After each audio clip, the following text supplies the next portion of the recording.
सीबीआयने सुशांत सिंग प्रकरणात closure report दाखल केल्याचं असं ऑथेंटिक त्यांनी स्टेटमेंट दिलं नाहीये, म्हणून भाष्य करणे योग्य होणार तरी असं मानून चला की जर त्यांनी असं क्लोजर रिपोर्ट दिला असेल तरी त्याला त्याच्या आधारावर आरोपींना क्लीन चिट मिळाली असं होत नाही.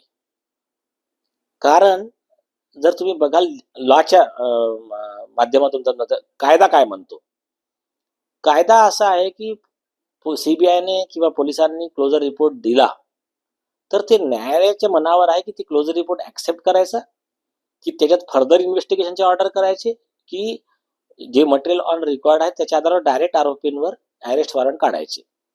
तर आता याचं मी तुम्हाला उदाहरण सांगतो.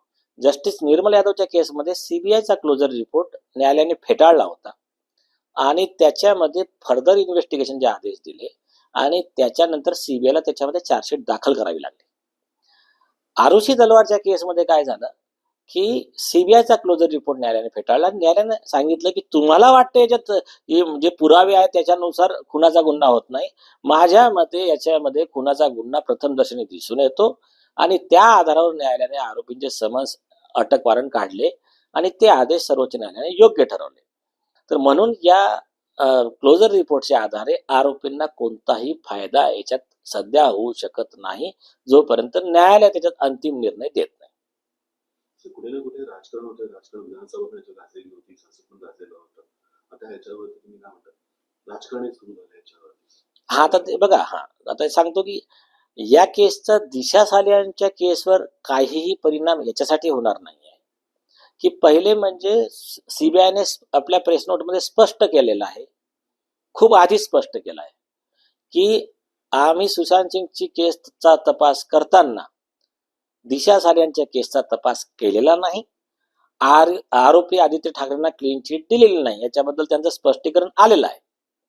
आता जे राजकारण सुरू आहे त्याच्याबद्दल सगळ्या राजकीय नेत्यांना आणि जे काही आरोपींचे समर्थक असतील किंवा बाकी काही राजकीय नेते असतील यांना आमचं एवढंच म्हणणं आहे की ही केस जी आहे ही केस एका अशा पित्याची केस आहे, गरीब रोजमजुरी करणारा हा माणूस आहे बिचारा, तो अशा मसाला आणि यांचा विकणारा व्यवसाय करणारा, जे काय आहे 4-5 हजार रुपये काय मिळतात त्याला बिचाराला महिन्याला, असा व्यक्ती आहे. त्याच्या मुलीचा सामूहिक बलात्कार करून खून केला गेलेला आहे. आरोपींचे मोबाईल टॉवर लोकेशन पासून सगळ्या गोष्टी ऑन रेकॉर्डवर आलेल्या आहे, आय विटनेस आहे, व्हिडिओ रेकॉर्डिंग, जे काही अवेलेबल गोष्टी आहेत, हा घेऊन तो व्यक्ती बिचारा आता न्यायालयाकडे गेला आहे. आता या प्रकरणात हे जे असे म्हणतात की ह्या 5 वर्षांनी कुठे जाग आली हे काय आले, त्याच्यावर पण मी स्पष्टीकरण देतो. पहिली गोष्ट, याच्यात 2.5 वर्षात जी मुख्य आरोपी आहे आदित्य ठाकरे आणि त्यांचे दुसरे जे आरोपी आहे त्यांचे वडील जे उद्धव ठाकरे जे कव्हरअप मध्ये होते प्रकरणाच्या, तर 2.5 वर्ष पहिले यांचं सरकार होतं. 29 जून 2022 ला त्यांचं सरकार गेलं. त्याच्यानंतर पहिल्यांदा एसआयटीची घोषणा झाली सगळं आउटक्रायच्या नंतर, आणि सप्टेंबर 2023 ला ती एसआयटीचं काम पुढे चालत नव्हतं म्हणून आम्ही PIL दाखल केली.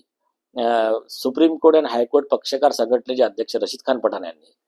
त्याच्यानंतर डिसेंबर 2023 ला एसआयटीच्या टीमचे विधिवत गठन झालं आणि 11 डिसेंबर 2023 ला श्री सतीश सालियान यांचं स्टेटमेंट रेकॉर्ड करण्यात आलं आणि त्याच्यात त्यांनी स्पष्ट सांगितलं आहे की ही केस रिओपन करावी, सत्य बाहेर आणावं, आरोपींवर कारवाई करावी.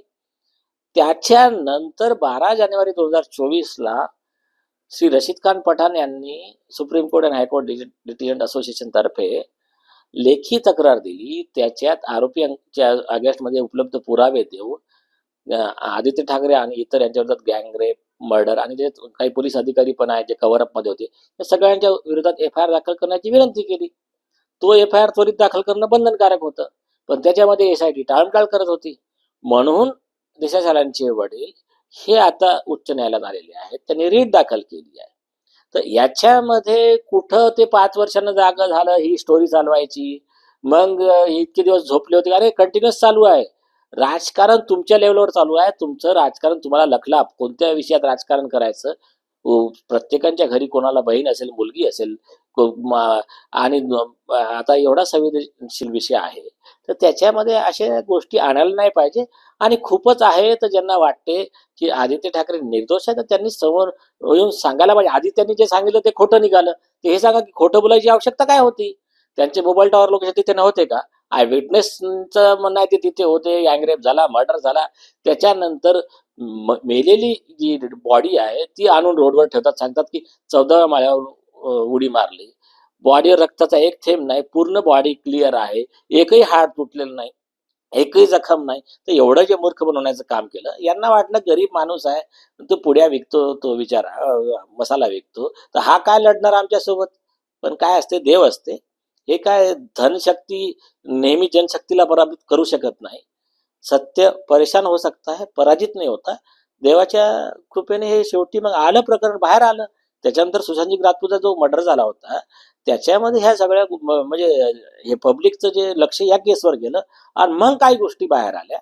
तर याच्यामध्ये संवेदनशीलपणे वागण्याची गरज आहे असे आम्हाला वाटते.